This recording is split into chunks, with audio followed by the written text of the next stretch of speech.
It was Prime Minister's questions today, and it's safe to say a ferocious row erupted. Starmer was called out on all the lies over the spring budget as he misleads the public and telling them they will be richer. In today's video, we will watch and react, but first, hit the like button and subscribe for more. Just a quick one to say we have new Liber t-shirts available on our website. You can check the link in the description or go to britishstand.com.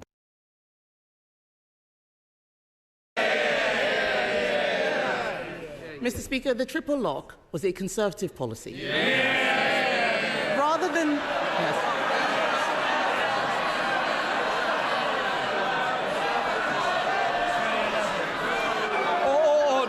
Order. I know... You was inadvertently said. Carry on, Lee. Rather than the Prime Minister congratulating himself for what we did, why don't we talk about what he's doing? Yes. From Sunday, Labour's jobs tax will mean many British businesses face a terrible choice: to cut wages, put up prices, or sack their staff. What is the Prime Minister's advice to those businesses? Well, Mr. Speaker, she says the triple lock was Conservative policy. It was once thought to be the party of sound finances, but they blew all of that. Mr. Speaker, she asked what we're doing. We're clearing up the mess that they left. We're dealing with global instability, and we recognise the pressures that are bearing down on businesses and individuals and working people. That's why we're rolling up our sleeves. And yesterday, Mr. Speaker, I was pleased to announce the national living wage increasing by £1,400. For millions of workers. We've announced £150 for the Warm Homes discount, extended now to 6 million households. That's 1 in 5 families. And wages are going up faster than prices. And never forget, the party opposite, worst living standards on record, inflation up to 11%, public services left on their knees.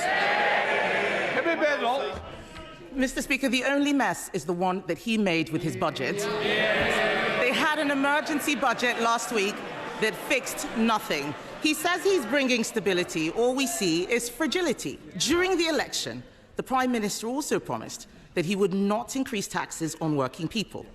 But even the OBR says that the jobs tax will be passed on to workers. On average, families will be £3,500 poorer. Why should anyone trust him again? Prime Minister. Well, her fantasy figure is about as much use as Liz Truss's economic planning. And she turns up every week to carp from the sidelines about the decisions we made at the budget. Yesterday, Mr. Speaker, she held a press conference, and she couldn't say whether she would reverse the decisions that we made at the budget. Now, I understand, because she can't bring herself to say that she doesn't want the investment of an extra £26 billion in our NHS. I'm not surprised at that. That's 2 million extra appointments, that's 1,000 more GPs, a pay rise for nurses, etc., etc. But let me get her position right if I can follow it. She wants the extra £26 billion in the NHS, Mr. Speaker, that was paid for by the national insurance rise. She wants that.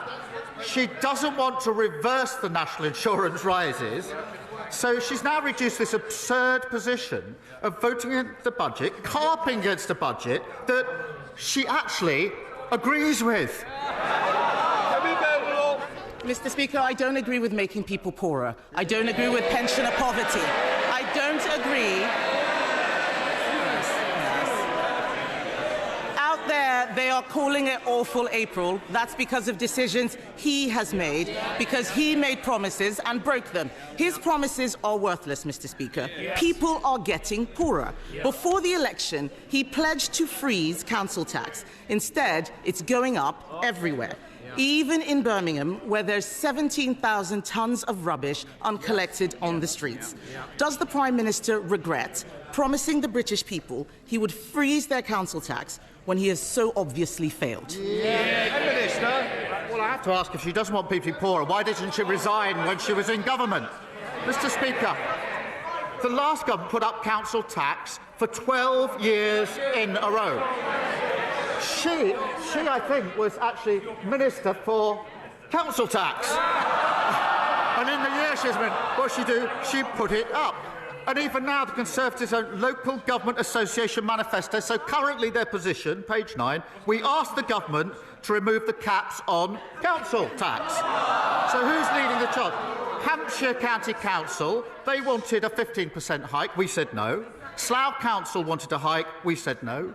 Windsor and Maidenhead was Tory, now Lib Dem. They wanted a hike and we said no. And it's no surprise that council tax is £300 cheaper under Labour councils than under Tory councils.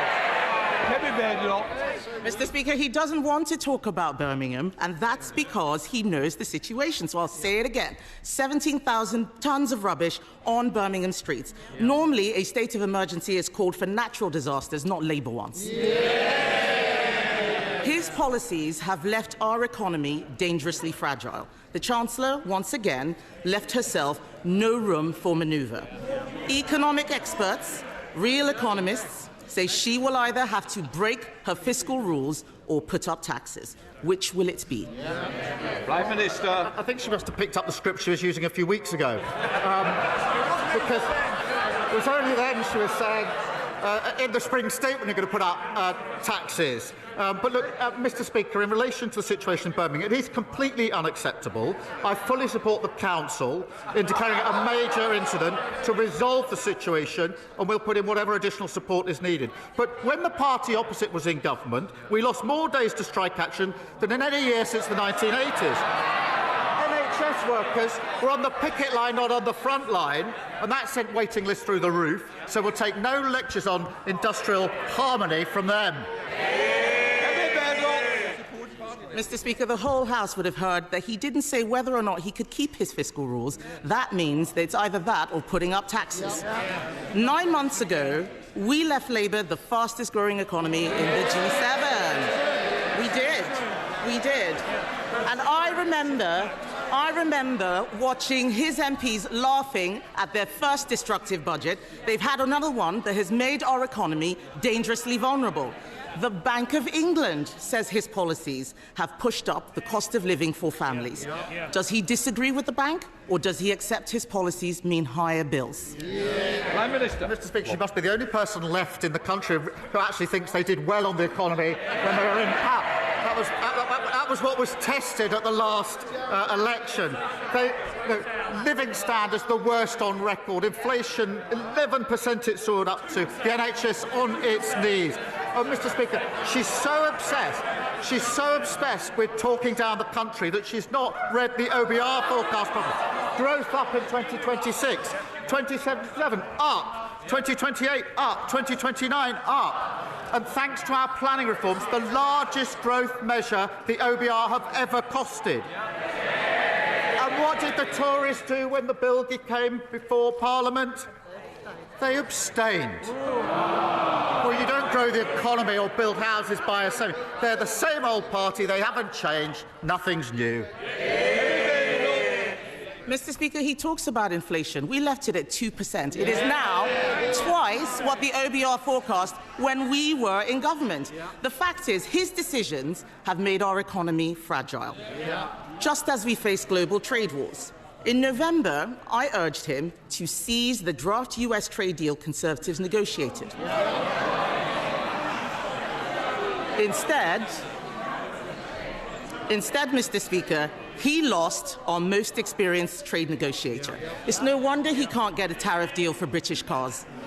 On this side of the House, we secured investments for that industry, £600 million from BMW, £2 billion from Nissan, £4 billion from Jaguar Land Rover.